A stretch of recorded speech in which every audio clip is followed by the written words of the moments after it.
সাবধান বন্ধুরা, পুরুষোত্তমপুর থেকে পাওয়ার মিউজিক যখন স্পিকার চেক করছে, তখন আপনাদের তো কষ্ট যন্ত্রণা সহ্য করতেই হবে।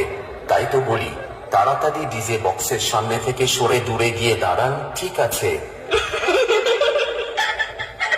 এই বেচারা, তোরা বিনা অনুমতিতে তোদের বাপের এলাকায় ঢুকে পড়েছিস। এটা পুরুষোত্তমপুর থেকে পাওয়ার মিউজিকের এলাকা।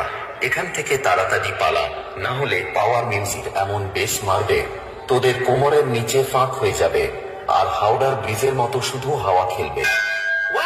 DJ MX Remix।